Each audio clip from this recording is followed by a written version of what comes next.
Hello à tous, j'espère que vous allez bien. On se retrouve aujourd'hui pour une nouvelle vidéo et il s'agit de la première vidéo de 2022. Et donc je vous l'ai promis et j'avais très envie de le faire aussi pour moi parce que je pense que c'est bien pour que je puisse respecter mes objectifs, de vous poser mes intentions pour 2022 et de faire un bilan de 2021. Donc qu'est-ce que m'a appris 2021? Quelles sont les erreurs que j'ai pu faire et les leçons que j'ai pu en tirer pour justement faire en sorte que les choses changent en 2022, que je ne reproduise pas ces mêmes erreurs et que je puisse continuer à progresser, à évoluer, tout ça.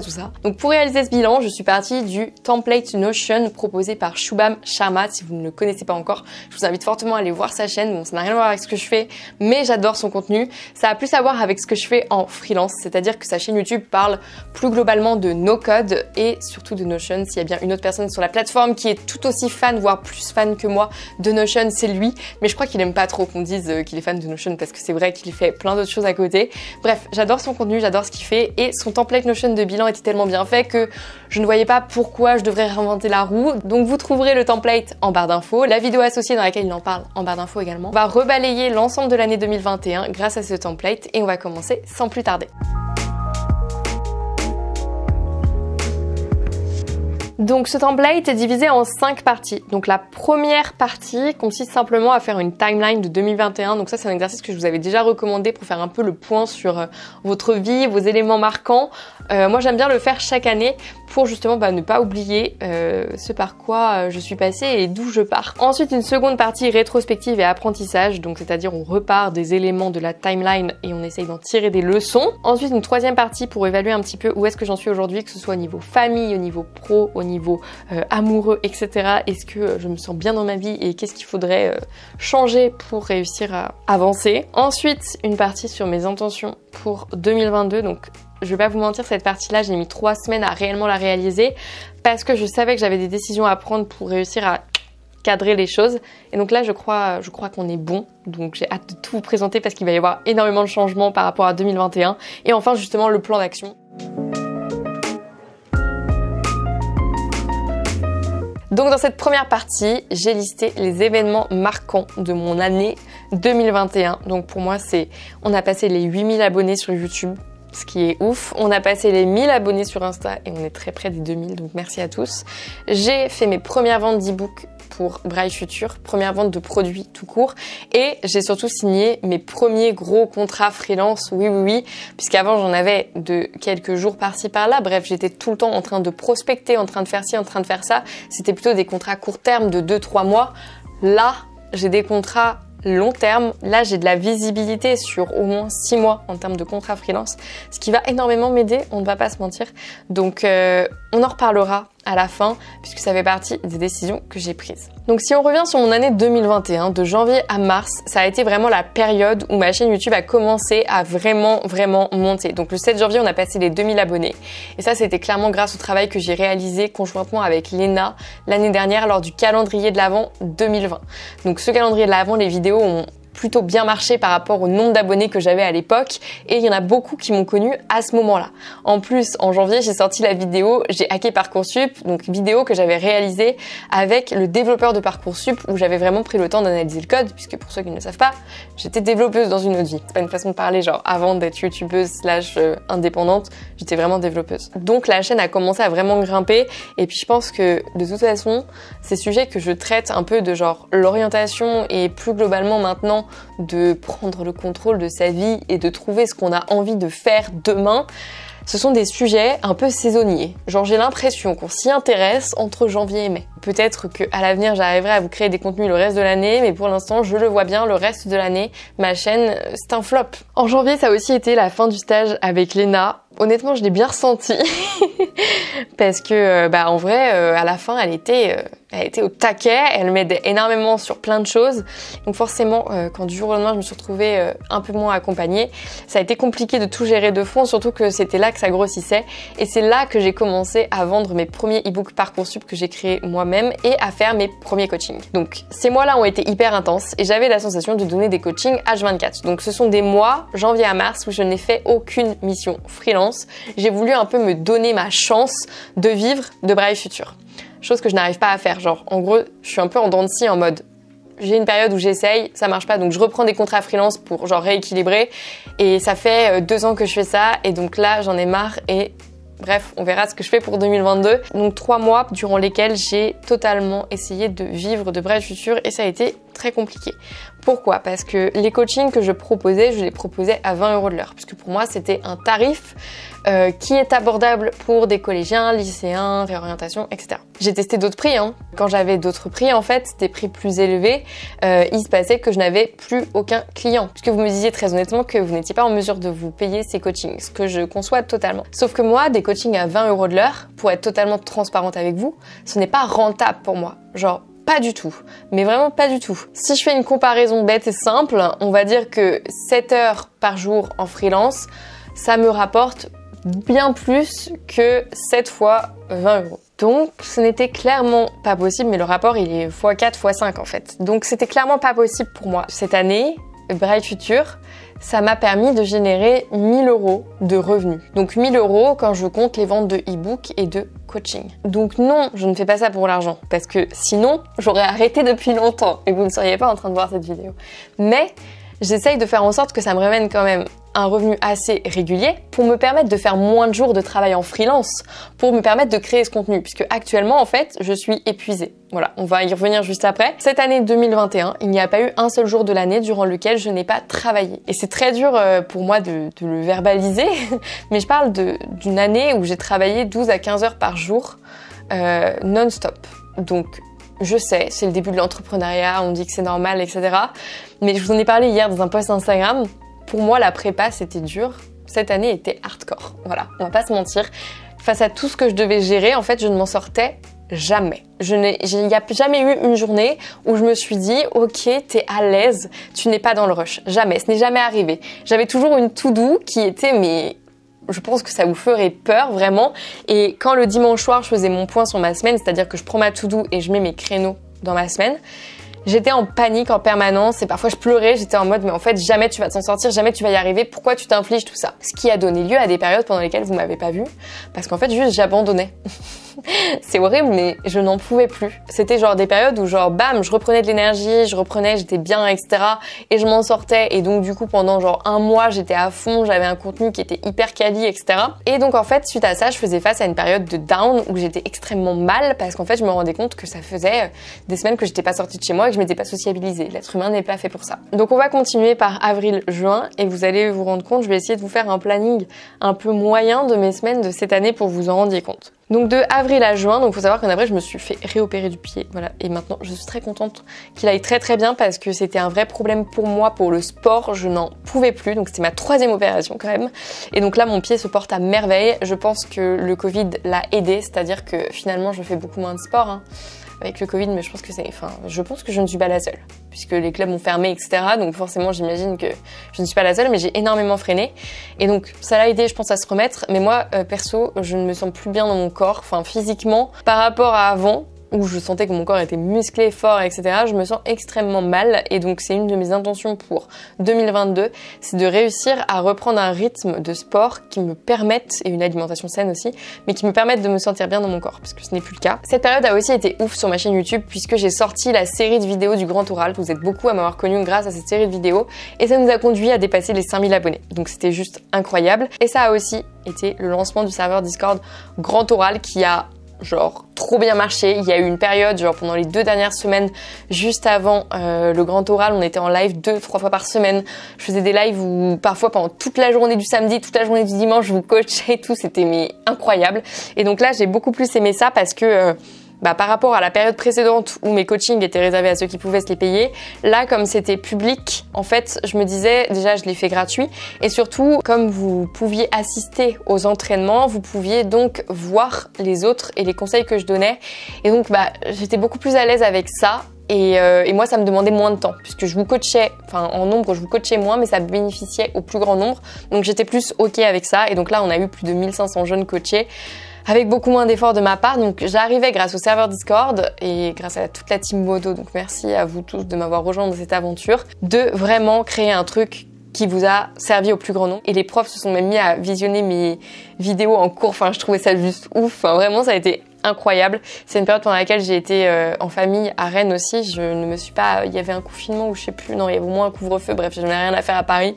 Donc ça a été une période où je n'étais plus à Paris et ça m'a fait le plus grand bien. De juillet à septembre, changement de plan, il me fallait de l'argent. Ça faisait maintenant 6 mois que j'étais à fond sur Bright Future sans quasiment aucune mission freelance. Enfin, j'en avais repris d'avril à juin, mais j'étais à 1 jour par semaine, quoi. C'était très très tranquille.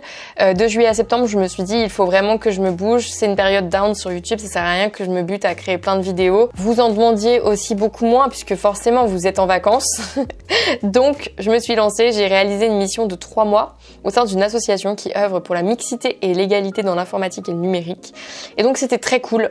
Franchement, c'était une mission qui était très très enrichissante humainement. Après, je pense pouvoir le dire, je ne recommencerai jamais. Parce que ça a été très très dur. Franchement, ça a été très compliqué. Je ne peux pas me permettre d'avoir une mission à temps plein qui me demande autant de travail alors que j'ai un projet à côté. En fait, ça c'est une décision pour 2022, on le verra. Je compte passer sur des missions freelance à mi-temps. En fait, avoir 3 mois de mission aussi intense, ça m'a totalement fait décrocher de Bright Future et ça a été vraiment dur, genre vraiment ça me manquait de créer des vidéos, ça me manquait de créer des posts Instagram, d'échanger avec vous, etc. Je me sentais mal. Ensuite il y a eu des vacances bien méritées, enfin vacances, c'est un bien grand mot. Je suis partie pendant 1 semaine, un petit peu moins je crois, 5 jours, à Poitiers dans une villa d'entrepreneurs. C'était très cool, j'ai rencontré plein de personnes incroyables, j'étais la seule fille mais bon, rien d'étonnant, les filles si vous voulez entreprendre n'hésitez pas, hein. Et vraiment j'ai adoré, ça m'a fait du bien de respirer loin de Paris, franchement j'en pouvais plus de Paris. C'est quand on y est qu'on ne se rend pas forcément compte, mais dès qu'on part, on réalise à quel point Paris c'est de la merde, voilà. Vous savez la série Emily in Paris, genre tout le monde trouve cette série incroyable puisqu'elle montre à quel point Paris est magnifique.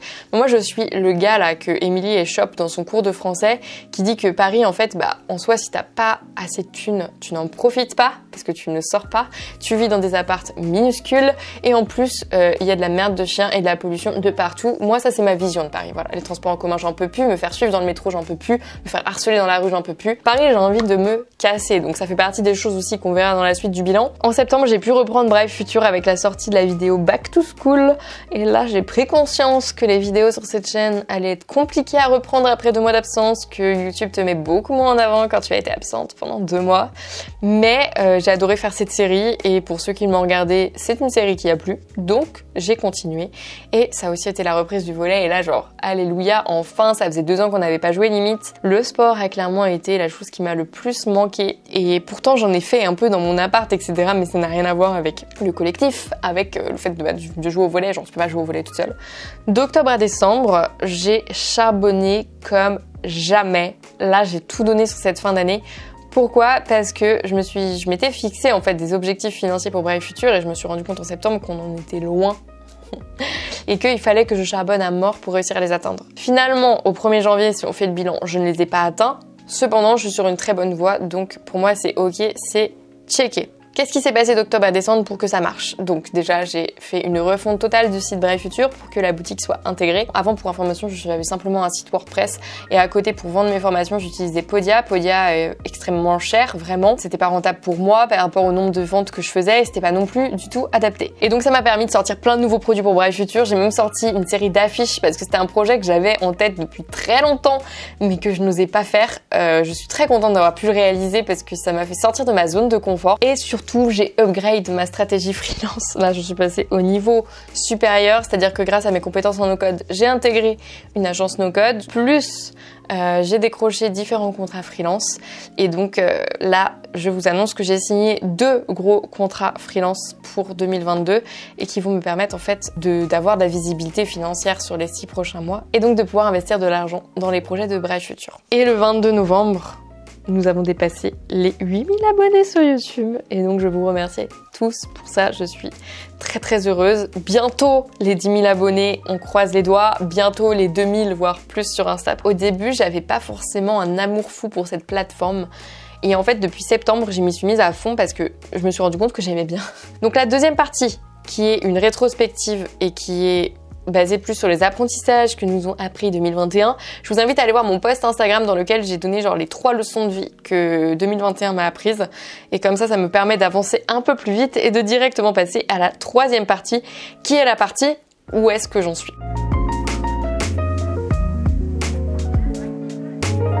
En termes de santé physique et mentale, j'ai mis 6 parce que clairement dans mon cerveau, genre c'est cool, tout va bien. Moi j'avoue que j'ai besoin pour me sentir épanouie de tout le temps apprendre des nouvelles choses. Donc à ce niveau-là, l'entrepreneuriat et toutes les choses que je fais aujourd'hui, ça m'apprend tellement de choses qu'il n'y a pas de souci. J'ai mis 4 sur 5 parce que en vrai, il faut quand même que j'apprenne à ralentir, mais je suis quand même au top du top. Donc 4 sur 5. Après, comme je le disais, physiquement, c'est pas fou parce que justement, j'ai respecté le sport bien trop longtemps. Ensuite, niveau famille et amis, je suis contente cette année, j'ai passé plus de temps avec ma famille. Par contre, mes amis, clairement, ça m'a énormément manqué. Du mal à me sociabiliser parce que je n'ai pas le temps. En tout cas, je ne prends pas le temps parce que j'ai clairement trop de travail. Là, je me suis fixé un objectif qui est que à partir de janvier, là, je veux genre au moins toutes les 2 semaines voir mes amis une fois.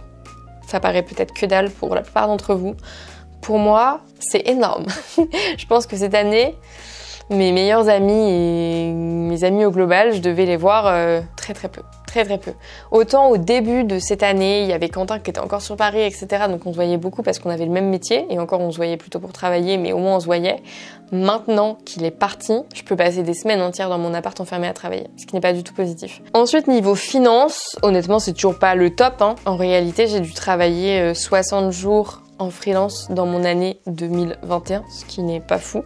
Donc niveau 2022, même si c'était pas fou 2021, ça va aller mieux, je le sais. Donc c'est pour ça que j'ai mis 6 sur 10 parce que c'était pas fou, mais ça va aller mieux parce que j'ai déjà des missions pour les 6 prochains mois et donc une stabilité financière qui s'annonce. Niveau pro carrière, honnêtement, j'ai mis 9 sur 10 parce que oui, je suis totalement contente de la trajectoire de ma carrière dans le sens où je vais totalement dans le bon sens. Tout ce que je fais au quotidien me plaît et les indicateurs sont plutôt au vert.